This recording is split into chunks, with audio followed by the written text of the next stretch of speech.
मई ए मई अपने कितना बेर भूख लागल बा मई का बेटी मेरा कितना बेर भूख लागल बा तनी खाना बारे तनी याद न रे भूख लागल बा हां वो बे लेके आओ त ठीक बा मई जा भूख लागल बा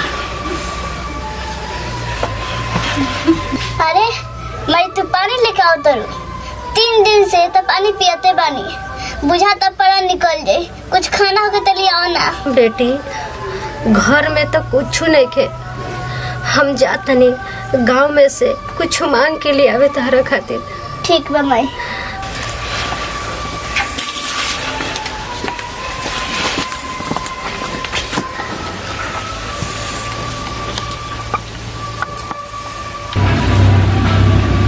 अजमा के गईले कितना दिन हो गए ना फोन करता नहीं ना पैसा भेजता नहीं हम फोन करता नहीं अपने घर से फोन हेलो आज हमने के 3-4 दिन से भूखे बानी सन घर में कुछ नहीं के खाए के और वो ना पैसा भेजता नहीं ना फोन करता नहीं अरे 6 महीने से जहाँ कामों करत नहीं सोचे के ठेकेदार वो पैसों लेकर हमनी के भाग गइल बा ये जोनियो बड़ा दिक्कत होता खाए पिए के और दूसरा कंपनी में काम करत नहीं अगर वो महीना में पूरा हो जाला तो हम अगले महीना में पैसा भेज दी आज मेरा के पेट में बहुत दर्द होता बिना खाना खैले ठीक बा हम अगला महीना में पैसा भेज देम जब तक केहू लेकिन काम चलाव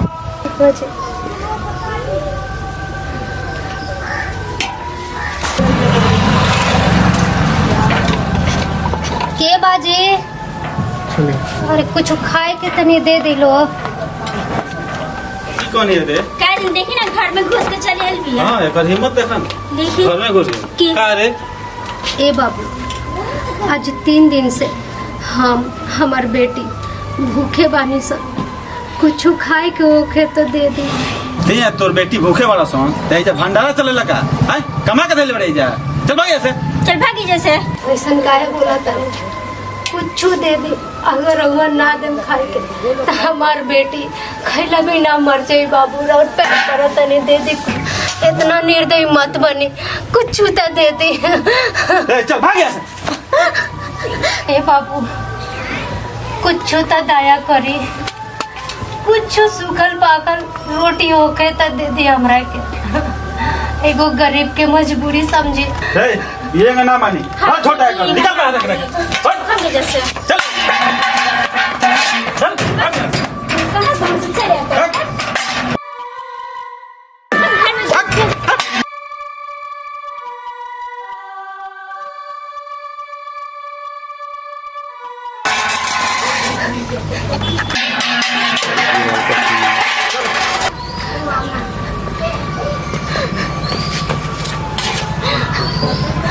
कितना लोग निर्दयी हो गइल बा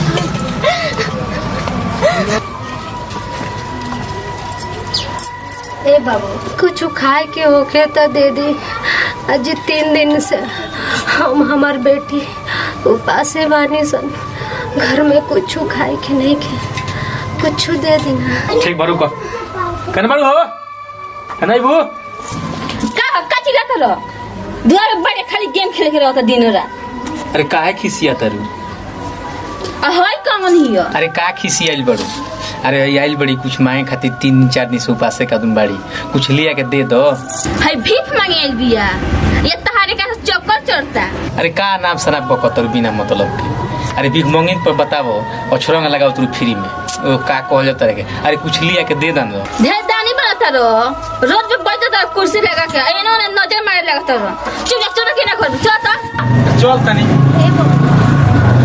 अरे कुछ मत दिलो हमरा के लेकिन आपस में रहो मत लड़ी लो तिहां का करत जा ना दूसरा जगह चल चल तनी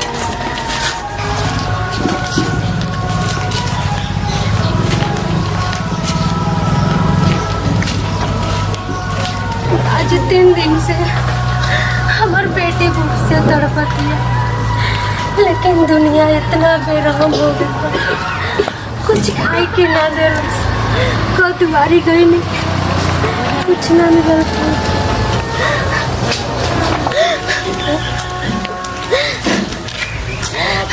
हे बबनी अरे काहे रोत बड़गो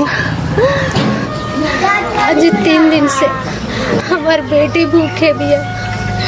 पूरा गांव में घूमनी है, को दुआरी गईनी है, लेकिन केहू कुछ ना देला से खाए के। का जाने हमार बेटी कौन हालत में हुई बाबा। बेटी कहल जाला कि गरीब गरीब के काम आवेला। बेटी हमहू भीख मांग मांग के खाई ले, भीख मांग के रोटी लियल बनी। बेटी अगर तू बुरा ना माना तो वो रोटी हम तरह के देता नहीं, तू ले जा अपना बेटी के खियो। ना बाबा, रउआ अपन रोटी हमरा के दे दे तो रउआ का खाए। बेटी तू चिंता मत कर, ये रोटी के हमरा से ज्यादा तहरा जरूरत बा। ठीक बा बाबा, नहीं की मानत तो दे दे। ला बेटी ला, और बहुत बहुत धन्यवाद बाबा। कोनो बात नहीं, जा तू जा।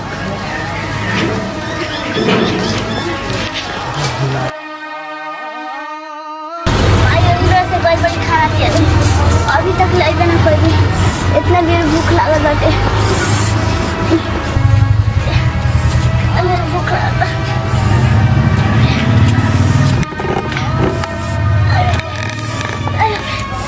माई माई माई, अरे माई माई कहाँ बारू? माई हो जल्दी से आजा। माई हो कहाँ बारू? माई माई।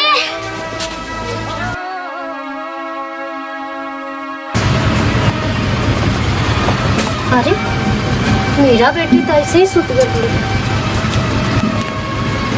मीरा बेटी उठा, हम तारा खातिर खाना ले आयल बनी। मीरा खाला बेटी। अरे मीरा मीरा मीरा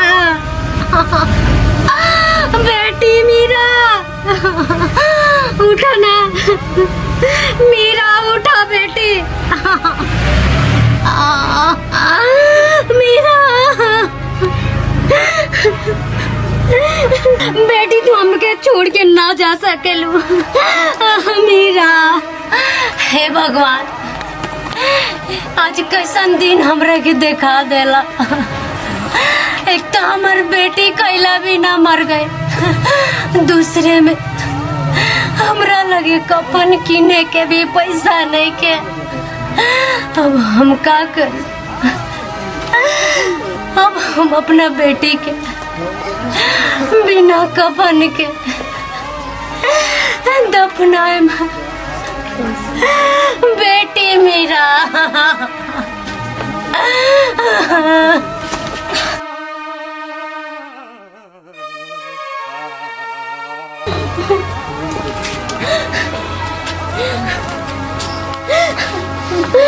बेटी मेरा बेटी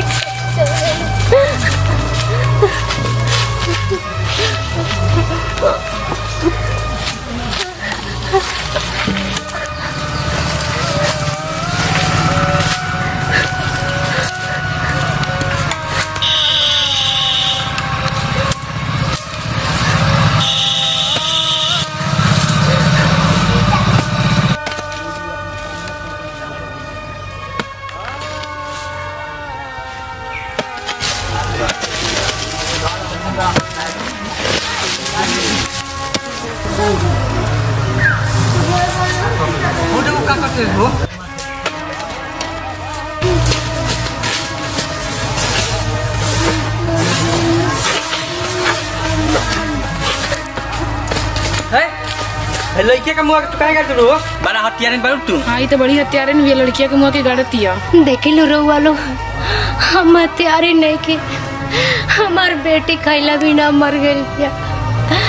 कफन के पैसा नहीं के, यही से हम अपना बेटी के दफनावता नहीं। का बिना खैला बिना मर गई बिया आ दफनावे खातिर कफन के पैसा नहीं खे? हे भगवान, ये युग में भी बिना कफन के लोग दफनावल जाता तो हमने के जियल धिकार बाटे। हाँ अक्षय, हमने के हेल्प करे के चाहिए। हाँ जानवी, एगो बात कही, हमने के चाहते नहीं सुन कि ये बबनी के पूरा विधि के साथ इनको दाह संस्कार करी सन। ठीक है बाबू। ठीक बा चली।